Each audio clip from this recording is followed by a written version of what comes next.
கலிமியை பற்றி சொல்லணும்னா சொல்ல முடியாத ஒரு வரலாறுமா. இது 72 பிடிச்சி ட்ரைனிங் பண்ண யானை. அப்போ ஒரு 6 வயசு இருக்கும் பாருங்க. இப்போ வரைக்கும் பாருங்க ஒரு ஆப்ரேஷனுக்கு போனால் இது வரைக்கும் தோல்வியானதே ஒன்றும் இல்லைங்க. கிட்டத்தட்ட 100 ஆப்ரேஷன் மேல 99 முடிச்சிட்டான். இத்தனை 4 வாரத்தை திட்டான். இதை திட்டினது பாத்தீங்கன்னா சைன் அங்கேயே போட்டு பாட்டு போய்கிட்டு இருக்கு. நான் என்ன சொன்னேன், உங்க அப்பா நான் வந்து எடுப்பான், நீ தாண்டா வந்து எடுக்கணும், வந்து எடுறான்னா. சரிங்க. இந்த வார்த்தைக்கு அது கோவம் வந்துருச்சுமா. போகும்போது பாத்தீங்கன்னா போய் காட்டுக்குள்ள உள்ள போயிருச்சம்மா. போய் 12-1 மணி ஆயிருச்சு. கோவம் வந்துருச்சு. நீங்க திட்டவே மாட்டீங்க, அந்த டீன் ஏதோ அந்த வார்த்தைக்கே கோவமாயிருச்சு. இப்போ இந்த மஸ்து காலத்துல வந்து அதுக்கான இனச்சேர்க்கைக்கு நீங்க விடுவீங்களா, இல்லைன்னா அதை வந்து ஃபுட்லயே ஒரு மாதிரி கண்ட்ரோல் பண்ணி பண்ணுவீங்களா? என்ன மாதிரி அதை நீங்க டீல் பண்ணுவீங்க? இது வரைக்கும் இனப்பெருக்கத்துக்கு நாங்க விட்டது இல்லம்மா. நானே வந்து 20 வருஷம் பக்கம் இருக்கிறேன். இனப்பெருக்கத்துக்கு இது வரைக்கும் விட்டதில்லை. குமிக்கின்னு பாத்தீங்கன்னா நம்ம வந்து மக்களுடைய விவசாயத்தை இது அழிக்கிற யானையை தான் நம்ம அதிகம் பிடிக்க போறோம். அந்த இடத்துல அது ஃபைட்டு கூடி வரும். அந்த ஃபைட் பண்ணோம், இல்லை விரட்டுற பண்ணாலும் ஃபைட் பண்ணி விரட்டுறதுன்னு அந்த யானை நம்ம யானையை பார்த்தோமே வரும். என்னென்னா அதுக்கு கீழே ஊர் பட்டக்காட்டுக்குள்ளே வந்தோன்னா நிறைய பேரை கொல்ற 2-3 பேரை வேலை கொண்டு இருக்கும். அப்போ நம்ம மேலே ஏறி உட்காந்து போகும்போது மெயினாக யானை கிட்ட வர்றதுன்னு அதை நோக்கி வராதுங்க. நான் மேலே உட்காந்துருக்கேன், என்ன பிடிக்கணும் அடிக்கணும் அப்படிங்கிற நோக்கத்தில் தான் வரும். அது வந்து நம்ம யானை விட்டு கொடுக்காம அதை நம்ம பார்க்கணும்.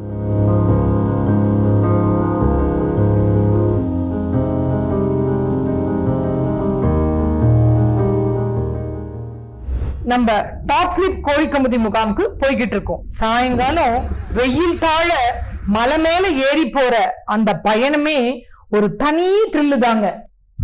தமிழ்நாட்டுல வந்து ரொம்ப ஓல்டுனா முதுமலை யானைகள் முகாம் அப்படின்னு சொல்லுவாங்க. ஆனா அந்த முதுமலை முகாமுக்கு முன்னாடியே ஆங்கிலேயர்களால் ஆரம்பிக்கப்பட்டதுதான் இந்த கோழிக்கமுதி டாப் ஸ்லிப் முகாம். இரவு நேரத்துல வந்து தண்ணிக்காக யானைகள் வந்து கூட்டம் கூட்டமா வரும். காட்டு யானைகள் அதனுடைய தண்ணி குடிக்கிற இடங்கள் எல்லாம் தாண்டி தான் நம்ம இப்ப போய்கிட்டு இருக்கோம். இருசக்கர வாகனங்கள், அதாவது 2 வீலர்ல வந்து எப்பயுமே இங்க அனுமதி கிடையாது. முழுக்க வந்து புலிகள் சரணாலயம். சோ மிச்ச வனவிலங்குகளும் இருக்கும், காட்டு விலங்குகள். மூங்கில் வந்து ரொம்ப பிடிச்சது யானைக்கு. இங்க பாருங்க, உடைச்சு போட்டிருக்குங்க, வழி முழுக்க உடைச்சு போட்டிருக்கு பாருங்க. மூங்கிலோட ஆயுட்காலம் முடியும் பொழுதுதான் பூ பூக்கும். அந்த பூ பூக்கும் பொழுதுதான் அதுல மூங்கில் அரிசி இருக்கும். அந்த மூங்கில் அரிசியை சாப்பிடறதுக்கு, விரும்பி சாப்பிடறதுக்காக யானை வந்து வரும். 2வது செக் போஸ்ட்குள்ள நுழையிறோம் நம்ம. இப்ப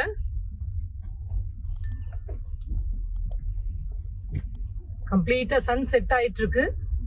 நைட் இங்க ஸ்டே பண்ணிட்டு தான் மார்னிங் ஃபுல்லா ஒரு யானையுடன் ஒரு நாள் கோழிக்கமுதியில். மான்கள் வந்து கூட்டமா காத்தால தன்னுடைய உணவை தேடி வெளியில வந்திருக்கிறது. அதை தான் இப்ப நம்ம பார்க்கிறோம். இயற்கையின் இறுதி படைப்பே மனிதன், அவனும் வாழட்டும், பிற உயிரினங்களையும் வாழ விடட்டும். டாப் ஸ்லிப்ல தங்கியிருந்த இடத்துல இருந்து 8 கிலோமீட்டர் தூரம் கோழிக்கமுதி முகாமுக்கு இப்படியே காட்டுப்பாதையில தான் போயாகணும். மனுஷங்க இருக்க பகுதிக்குள்ள புகுந்து கலாட்டா பண்ற முரட்டு காட்டு யானைகளை துரத்தி பிடிச்சு மடக்கிற கும்கி யானைகளை தான் முக்கியமா முகாம்ல பார்க்க போறோம்.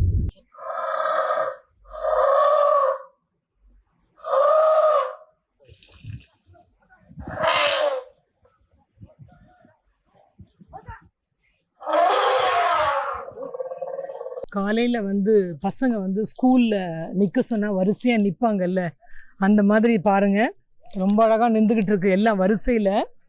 ஸோ இப்போ இவங்களுக்கு ஆன உணவுகள் வந்து கொண்டு வருவாங்க. கொண்டு வந்து அவங்களுடைய பாகன் வந்து அந்தந்த யானைக்கு வந்து ஊட்டுவாங்க.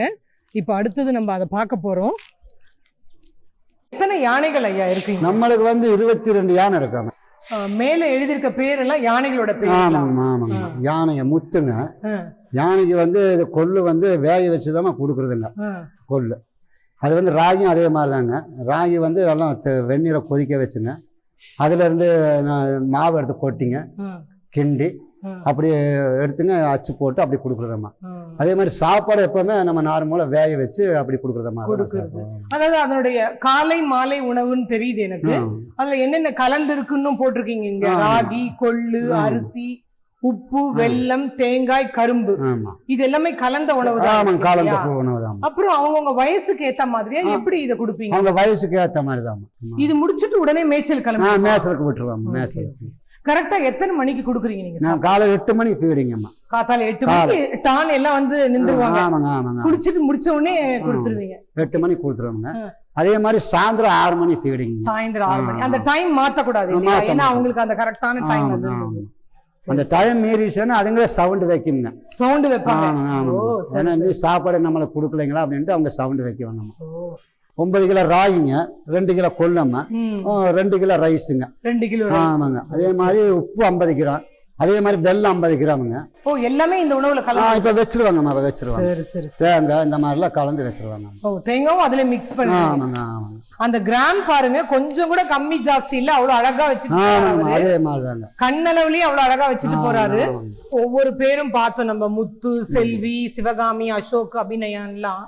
இதுக்கு உள்ள வந்தவங்க யாரு பேர் வைப்பாங்க? இது வந்தோம்மா ஒரு ஆபீசர் பேருங்க. ஆபீசருங்க. நம்ம டிஆபி இருக்கிறாருங்க, அவரோட பேர் வைப்பாங்க. இல்லைன்னா ஒரு கன்ஸ்பெக்டராமா, சிசி இந்த மாதிரி அவங்க பேரை வைப்பாங்க. இப்ப முத்துன்ட்டு ஒண்ணு இருக்குங்க, அது வந்து ஒரு அதிகாரி பேர் தான். அது அந்த மாதிரி வச்சிருவாங்க. இந்த முத்து தான் அரிசி ராஜா, அதை பத்தி கொஞ்சம் சொல்லுங்களேன். அது வந்தோம்னா நம்ம அத்தனையார் பாளையங்க, அந்த ஏரியாவில் வந்து இந்த மாதிரிங்க வீடு எல்லாம் அடிச்சோம்மா, இந்த மாதிரி உப்பு தேங்காய் இந்த மாதிரிலாம் அரிசி எல்லாம் வச்சுருப்பாங்க வீட்டில். அதையும் அடித்து தின்னு இந்த மாதிரி இருந்துங்க. அப்புறம் போக போக நம்ம ஆளுகளை இங்கே வேலையெல்லாம் செய்கிறாங்க ஃபாரஸ்ட் இதில். ஏண்டி போசிங் வாசரு, இந்த காடு இந்த மாதிரி அதில் ஒரு 2 பேர் தாக்கிருச்சம்மா, அடித்து கொண்டு வச்சுங்க அரிசி ராஜா. இப்போ இங்கே வந்த பிறகு எப்படி இருக்காங்க? இப்போ இது வந்து நம்ம ட்ரைனிங் பண்ணிட்டோம். இங்கே கிரில்ல போட்டுங்க அதை ஒரு வழி கொண்டு வந்து நல்லா நார்மலா வச்சுக்கிறோம்ங்க. அதாவது ஒரு பெரிய ஹீரோ இவன் கலீம். கலீமுடைய பாகன் வந்து இங்க மணி மாவுத் நமக்காக இங்க பக்கத்துல இருக்காரு. கலீமியை பத்தி சொல்லணும்னா சொல்ல முடியாத ஒரு வரலாறுமா. பாத்தீங்கன்னா இது 72 பிடிச்சி ட்ரைனிங் பண்ண யானை. அப்போ ஒரு 6 வயசு இருக்கும் பாருங்க. இப்ப வரைக்கும் பாத்தீங்க ஒரு ஆபரேஷத்துக்கு போனா இது வரைக்கும் தோல்வியானதே ஒண்ணு இல்லைங்க. கிட்டத்தட்ட 100 ஆபரேஷன் மேல 99 முடிச்சிட்டான். 100வது பாத்தீங்கன்னா திண்டுக்கல் போயிட்டான். திண்டுக்கல் போயிட்டும் முடியலைங்க. பின்ன இப்ப மேட்டுப்பாளையம் போயிடணும். மேட்டுப்பாளையம் அடுத்த திண்டுக்கல். இப்ப பாத்தீங்கன்னா ஆனைக்கட்டிக்குடி போய் வந்துட்டோம். வந்து இப்ப ஒரு வாரம் தான் ஆகுது. எனக்கு தெரிஞ்சது இந்த மஸ்து வந்து தெரியுது. அந்த மஸ்து காலம் வரும்போது ரொம்ப அதனுடைய கோபமாகட்டும் உக்ரமாகட்டும் அது வந்து அந்த இனத்தோட சேர்றதுக்கான அந்த ஒரு இது இருக்கும். பட் இது இவ்வளவு மஸ்து வந்திருக்கு பார்க்கும் போதும் அது இவ்வளவு சாஃப்டா இருக்கு. அது எப்படிங்க ஐயா? இதுடைய குணமே அந்த மாதிரிதாம்மா. மஸ்து மத்த யானையை வந்து யானை பாகனவே சேர்க்காதுங்க. ஆனை பகனவே விரட்டி நடக்கும். இதுகிட்ட அந்த மாதிரி ஒரு இது இல்லம்மா. பார்த்தா இப்பவுமே ஏறி வேலை செய்யலாம், எங்க வேணாலும் கொண்டு போகலாம். டெய்லியும் கொண்டு போயிட்டு இப்படி கொண்டு வந்து கட்டுவோம். இப்ப மத்த யானை கட்டின இடத்துல தான் நிக்கணும், அவுக்க முடியாதுங்க. சொல்லுங்களேன், கலீமை பத்தி உங்களுக்கு மறக்க முடியாத நிகழ்ச்சிகள் இல்ல உங்களையே வந்து சில நேரத்துல வந்து என்னடா இப்படி பண்ணிட்டானே அப்படிங்கிற மாதிரியான நிகழ்ச்சிகள் ரெண்டுமே எனக்கு சொல்லுங்க. இத்தனை 4 வாரத்தை திட்டிட்டா திட்டினது பாத்தீங்கன்னா சைன் அங்கேயே போட்டு பாட்டு போய்கிட்டு இருக்கு. நான் என்ன உங்க அப்பா நான் வந்து எடுப்பான், நீ தாண்டா வந்து எடுக்கணும், வந்து எடுறான்னா. சரிங்க. இந்த வார்த்தைக்கு அது கோவம் வந்துருச்சுமா. அப்புறம் பாத்தீங்கன்னா ஓடிடுச்சு, இப்படி போயிருச்சு, கோவப்பட்டு போகுதுங்க. நானு என்ன உனக்கு ஆயிடுச்சு ஆனா அப்படின்ட்டு போறேனா. போகும்போது பாத்தீங்கன்னா போய் காட்டுக்குள்ள உள்ள போயிருச்சு. போய் 12-1 மணி ஆயிருச்சு. கோவம் வந்துருச்சு. நீங்க திட்டவே மாட்டீங்க, அந்த வார்த்தைக்கே கோவமாயிருச்சு. அப்ப கோவமாயி பாத்தீங்கன்னா அந்த இடத்துல டேம் இருக்கு. நைட் 1 மணிக்கு வந்து டேம்ல இறங்குது நைட்லமா. அப்புறம் யானைக்கு எல்லாரும் வந்து என்ன பண்ணிட்டு இத்தனை நாள் இந்த மாதிரி செய்யாதான்னு இன்னைக்கு திட்டார். 2 வார்த்தை திட்டினால கோவப்பட்டுருச்சு. அப்புறம் பார்த்து எங்க ரேஞ்சர் ஃபாரஸ்ட் இவங்க எல்லாருமே வந்துட்டாங்கம்மா. வந்து அப்புறம் 4 மணிக்கு மேல நில்லுங்க. 4 மணிக்கு மேல பாத்தீங்கன்னா கோவம் தெரிஞ்சு வந்து என்கிட்ட வந்து மண்டி போட்டு அழுகுதுமா. அப்புறம் நான் சொன்ன, நீ ஏன் இவ்வளவு நாள் உனக்கு இந்த கோவம் வராதா, இன்னைக்கு என்ன புதுசா இந்த கோவம் வருது அப்படின்னு. அந்த மாதிரி ஒரு மறக்க முடியாதம்மா. அந்த மாதிரி ஒரு அன்னைக்கு ஒரு நாள் பண்ணிருக்கு. மாமா இறந்த பின்னாடி நான் தனியா எடுத்து இப்படி வேலை செய்யும் போது இது வரைக்கும் அந்த மாதிரி நடக்கல. அன்னைக்கு அப்படி பண்ணிருச்சு. அதை வந்து இவர்கிட்ட இருந்து எனக்கு மறக்க முடியாத ஒரு இதம்மா. 99 ஆபரேஷன் பண்ணிருக்காங்க. ஆமாமா. அந்த ஆபரேஷன் பண்ணும்போது எது உங்களுக்கு வந்து ரொம்ப கஷ்டமா இருந்தது? சின்ன தம்பியை வந்து பாத்தீங்கன்னா ஃபர்ஸ்ட் டைம் பிடிக்கும்போது கோயம்புத்தூர்ல பாத்தீங்கன்னா நாங்க முதுமலை யானை எல்லாம் வச்சு பண்ணோம். அப்போ ஒரு 7-8 யானை வச்சு பண்றோம். அப்ப வந்து அது நமக்கு அது பெருசா தெரியல. 2வது பாத்தீங்கன்னா இங்க கொண்டு வந்து விட்ட பின்ன உடுமலைப்பேட்டையில போய் ஒரு இடத்துல கரும்பு காட்டுல இருந்து வர ஒத்தைக்கு தான் வேட்டி வர. இப்ப பாத்தீங்கன்னா சின்ன தம்பியை பார்க்கும்போது உங்களுக்கு தெரியும் இது கூட ஹைட்டு பிரம்மாண்டமா இருக்கு. அந்த மாதிரி ஒருத்தங்கிட்ட நம்ம போய் மோதுறது கொஞ்சம் பயந்து தான் மோத முடியும். ஏன்னா அதுல பண்ண நான் பயங்கரமா ஒரு பயம் இருந்துச்சுங்க. இருந்து நம்ம பயந்து என்ன செய்யறது, நம்ம ஒரு யானை வச்சுதான் வேலை பார்க்கணும். அப்ப நம்ம வச்சுதான் நம்ம எல்லாமே பண்ண முடியும். நம்ம பயந்தோம்னா போச்சு. சரியான சேட்டை பண்ணிக்கலாம். அந்த மாதிரி ஒரு ஆபரேஷன் சின்ன தம்பி ஒண்ணுமா. அதாவது ஊருக்குள்ள போயிட்டு கலாட்டா பண்ற யானைகளை கூட்டிட்டு வருவீங்க. நிறைய யானைகள் இருக்கும். இவரை நம்ம கும்கியா ட்ரெயின் பண்ணலாம் அப்படிங்கிறது உங்களுக்கு எப்படி தோணும்? என்ன மாதிரியான ஒரு பிஹேவியர் அவங்க காமிப்பாங்க? இல்லம்மா, நம்ம அதுல யானையை பார்ப்போம். இந்த யானை கும்மிக்கு ட்ரைனிங் பண்ணோம்னா இது நாளைக்கு இது ஒரு வேலைக்கு போகும்போது ஒரு யானை எதிர்த்து நம்ம ஒரு ஃபைட் பண்றதுக்கு உடைய கரெக்டா இருக்குமாமா. அது முகம் பாத்தீங்கன்னா அந்த மத்த யானை பயப்படுற மாதிரி அந்த கம்பீரம் வேணும். அது உங்களுக்கு பார்க்கும்போதே தெரியும். அப்ப அந்த மாதிரி யானையை நம்ம அந்த ட்ரைனிங் பண்ணுவோம். ஊண்டுல அது பாதி ட்ரைனிங் கொடுத்துருவோம். அப்புறம் வெளியே ஒரு பாதி ட்ரைனிங் அந்த கும்கி ட்ரைனிங் பண்ணுவோம். எல்லாரும் கேள்விப்படுறாங்க, ஒரு படம் பார்த்திருக்கோம், கும்கின்ற படம் பார்த்திருக்கோம். அது இன்னொரு யானைகள் வழி தவறி போன யானைகள் அதை கொண்டு ஒரு வேன்ல ஏத்துறது, அந்த மாதிரியான விஷயங்கள் தெரியுமே தவிர இன்னும் அந்த கும்கியை பத்தியான இன்னும் விரிவான விளக்கம் கொடுங்களேன். கும்கின்னு பாத்தீங்கன்னா நம்ம மக்களுடைய விவசாயத்தை இது அழிக்கிற யானையை தான் நம்ம அதிகம் பிடிக்க போறோம். அந்த இடத்துல அது ஃபைட்டு கூடி வரும். அந்த ஃபைட் பண்ணோம், இல்லை விரட்டுற பண்ணாலும் ஃபைட் பண்ணி விரட்டுறது. அந்த யானை நம்ம யானையை பார்த்தோமே வரும். என்னன்னா அதுக்கு கீழே ஊர் பட்டக்காட்டுக்குள்ளே வந்தோம்னா நிறைய பேரை கொல்ற 2-3 பேரை கொண்டு இருக்கும். அப்போ நம்ம மேலே ஏறி உட்காந்து போகும்போது மெயினாக யானை கிட்ட வர்றதுன்னு அதை நோக்கி வராதுங்க. நான் மேலே உட்காந்துருக்கேன், என்ன பிடிக்கணும் அடிக்கணும் அப்படிங்கிற நோக்கத்துல தான் வரும். அது நம்ம யானை விட்டு கொடுக்காம அதை நம்ம பார்க்கணும். அந்த யானை நம்ம நைட் டைம்ல கண்டுபிடிக்க முடியாது, போற இது எல்லாம் நம்ம பார்க்க முடியாது. அதோடைய ஸ்மெல் எடுத்து இது கொடுத்தோம்னா இந்த யானை தாண்டா பிடிக்க வரான்னா அந்த ஸ்மெல் எடுத்து அதை கண்டுபிடிச்சிடும். அதே மாதிரி ஒரு 10 யானை அதனோட ஸ்மெல் இன்னும் கொஞ்சம் விரிவா சொல்லுங்களேன் எனக்கு. அந்த ஸ்மெல்ல பாத்தீங்கன்னா இது போற நடப்பாதை இருக்குங்க. அந்த வாசனையை எடுத்து கண்டுபிடி போகும். ஒரு யானைக்கு ஒரு ஸ்மெல் இருக்குங்க. அதே மாதிரி இது ஆணைங்கிறது அது தெரிஞ்சுக்குங்க. இந்த ஸ்மெல்ல கண்டுபிடிக்கும். பெண் ஆணைனாலும் அந்த ஸ்மெல்ல வச்சு கண்டுபிடிச்சிடும். நாங்களே பாத்தீங்கன்னா அந்த சாணி போட்டாலே இது பெண் ஆணை இது ஆணான அந்த அளவு கண்டுபிடிச்சிடலாம். நாங்க கண்டுபிடிச்சிருவாங்க. அதே மாதிரி பாத்தீங்கன்னா இந்த யானையை பாத்தீங்கன்னா அதுல ஒரு 10 யானை இருக்குன்னா அதுல ஒரு யானை பிடிக்கிறோம். 9ல ஒரு 10 யானை ஒரு யானை பிடிக்கிறோம். அந்த ஒரு யானை சாணியை எடுத்து கொடுத்தோம்னா அந்த ஸ்மெல் இந்த யானை தாண்டா பிடிக்க வரனால அந்த கரெக்டா அந்த 10 யானை கூட்டத்துல இந்த 10 யானை நிக்குதுன்னா அந்த கரெக்டா அந்த ஒரு யானை தான் அது பிடிக்கும். நான் நிறைய இடத்துல கேள்விப்படும் போது தமிழ்ல பேசினா அது எல்லாருக்குமே ஒரு உடன்பட்டு போயிடக்கூடாதுன்றதுனால நிறைய மிக்சட் லாங்குவேஜ் நீங்க சொல்றீங்க. அது கொஞ்சம் சொல்லுங்களேன். அந்த லாங்குவேஜ் பாத்தீங்கன்னா இது எங்க பரம்பரைய தாத்தா பூட்டான் காலத்துல இருந்து இந்த வார்த்தை இருக்குங்க.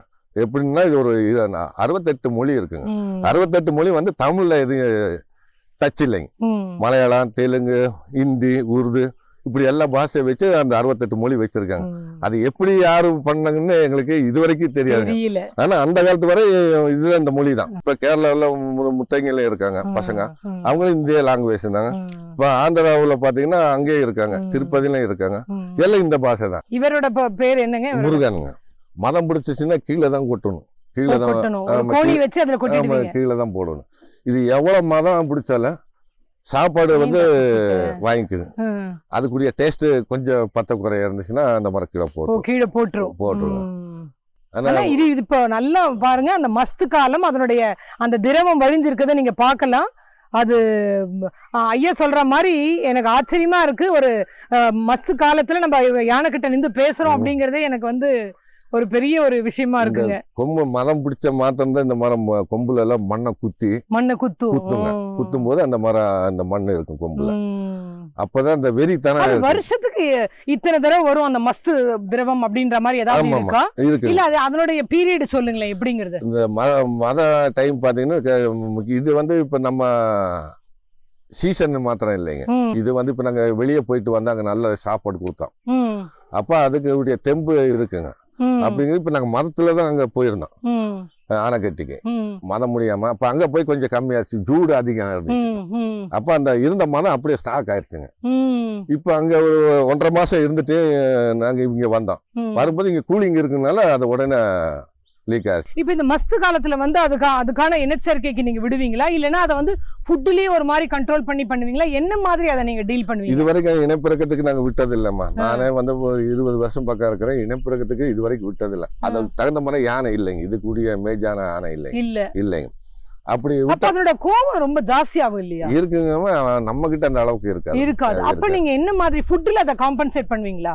இல்ல அது நார்மலா என்ன கொடுக்குறோம் அதை கொடுத்துட்டே இருப்போம். என்னதான் இது வந்து இப்ப வயசும் போய் ஆயிடுச்சுமா. இப்ப 57 வயசு 60 பக்கம் ஆயிடுச்சுங்க.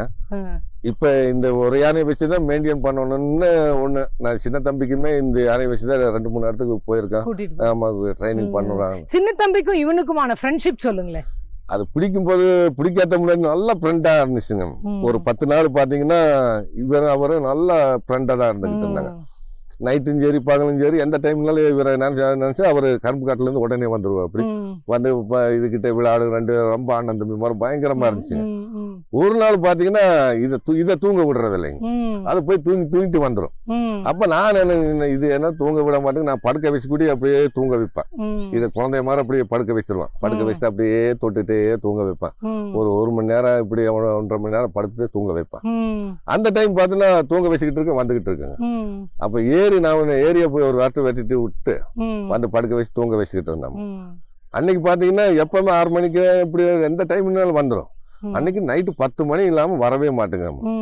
வந்தமே சண்டைக்கு வந்துருச்சு. இது கூட அப்புறம் இவரு பிடிச்ச அவரை அடிச்சுங்க. அப்புறம் அது ஓடிடுச்சு. ஓடின பின்னாடி ஒரு 10 நாள் வரவே இல்லையம்மா. பிடிக்கும் வர இது கிட்ட வராது, அப்படியே போயிடும். இதே பார்த்துட்டா நேஷனல் அவார்டு வாங்கியிருக்குது. ஆமா, பார்த்த பெஸ்ட் கும்கி அவார்டு வாங்கியிருக்கு. அவார்டும் வாங்கியிருக்கு. பார்த்தா முதுமலையுமே இங்க உள்ள மறைய ஆனைதம்மா, சங்கர யானைன்னு நாங்க போய் அங்க ஒரு இடத்துல பிடிச்சோம். சேரம்பாடியில போய் பிடிச்ச முதுமலையில இருந்து 5 ஆனை எடுத்து வந்திருந்தாங்க. இங்க இருந்து ஒரு ஆனை தான் எடுத்து போயிருந்தான். அந்த யானை அவனே கேக்குறான் அடுத்தது குடுன்னு சொல்லி. இல்ல அப்புறம் பாத்து அந்த யானைக்கு புல்லு, காட்டு யானைக்குமே புல் மஸ்துலையுமே பாத்தீங்கன்னா அந்த யானையை நாங்க பிடிக்கிறோம். பிடிச்சிட்டு பார்த்தா முதுமலை கேம்ப்ல அவ்வளவு யானை இருந்து அந்த யானை போய் கூண்டுல போடுறோம் நாங்க. அது ஒரு சாதனை படைச்சதாமா. என்னன்னா அவங்க அவ்வளவு யானை, இது விட பெரிய பெரிய யானை எல்லாம் இருக்கு. இருந்து நம்ம அந்த முதுமலை கேம்ப் போயிருக்கோம்ல. இல்ல நீங்க சொல்லும் போது எனக்கு என்ன தோணுதுன்னா, இவ்வளவு 99 ஆபரேஷன் பண்ணிருக்கான், 100வது ஆபரேஷன் இதுன்னு சொல்றீங்க. இப்ப உங்களுக்கும் அவனுக்குமான நீங்க இது என்ன மாதிரியான ஒரு என்ன சொல்றது, ஒரு பாண்ட், அதாவது உங்களுக்கான பிணைப்பை பத்தி சொல்லுங்களேன். இவரு நானே பாத்தீங்கன்னா சொல்ல முடியாத ஒரு நட்பு மாறிங்க. அவர் என்கிட்ட சொல்லி மாமா இருக்கும்போது சொல்லுவா, அப்படி உனக்கு இப்ப தெரியாதா, உனக்கு நான் இல்லாத போதுதான் தெரியும்னு நிறைய அறிகுறி என்கிட்ட சொன்னா. அப்படி அது உண்மையா இன்னைக்கு நடக்குதும்மா. என்னன்னா இப்போ நான் வெளியே போனா அவரை கும்பிடாம போக மாட்டேன், அவர்கிட்ட போயிட்டு தான் போவான். ஆனா எப்படி நினைச்சு போறேனோ அந்த வேலை அப்படியே கரெக்டா நடக்கும். ஆமா, அதே மாதிரி எத்தனை பேர் பாத்தீங்கன்னா உலகமே வந்து எனக்கு கை கொடுக்குற அளவுக்கு அந்த அளவுக்கு பேர் வாங்கி கொடுத்து. நான் படிச்சதே வந்து 3ஆம் கிளாஸ் தான்மா. ஆனா இவ்வளவு பேர் எடுத்து இவ்வளவு அவார்டு பாரு, மத்திய அரசே. அது பாத்தீங்கன்னா ஃபர்ஸ்ட் அவார்டு எனக்கு, 2வது அவார்டு தான் அசாமக்காரருக்கு. அப்படிங்கும் போது இது விட பெருமை என்னமா?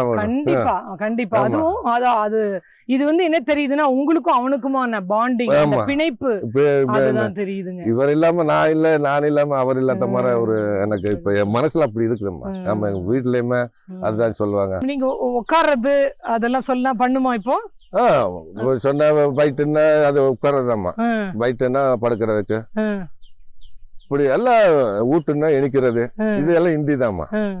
வந்தா வரி, அரே வந்தா வந்து வந்தா வரி, வரி வந்தா வந்தா வரி வந்தா வந்தா வரி வந்தா வந்தா வந்தா வந்தா வரி வந்தா வந்தா வந்தா பிந்தத் வரி பிந்தத் பிந்தத் வச்சை வரி வச்சை வச்சை அப்படின்னா அது பின்னாடி போறதுக்கு, இப்படி வர்றதுக்குன்னா வந்தா வரி வந்தா வந்தா வந்தா இது வர்றதுக்கு வரியை அத் வரியை வரியை அத் வரியை வரியை அத் வரியை. இப்ப இவ்வளவு நேரம் பாத்தீங்க கலீமை பத்தி, அவர் மணி மாவுத் அவர் பேசிக்கிட்டு இருந்தாரு. அதாவது விட்டா இவர் ஒரு வருஷம் இல்ல அவர் காலம் முழுக்க கூட அதை பத்தி சொல்லுவார் போல இருக்கு. இவங்களுடைய பாசப்பிணைப்பு வந்து நம்மளுக்கு வந்து சொல்லவே முடியாது, ஒரு அளவிடவே முடியாத ஒரு பாசப்பிணைப்பு தான் மணி அவர்களுக்கும் கலீமுக்கும் இருக்க ஒரு பாசப்பிணைப்பு. அன்பே உருவான இந்த மனுஷங்களுக்கும் அறிவே அடையாளமான இந்த யானைகளுக்கும் நடுவுல இருக்கிற பாசப்பிணைப்பை இன்னும் விரிவா பார்க்கலாம். அதுவரை நன்றி, வணக்கம்.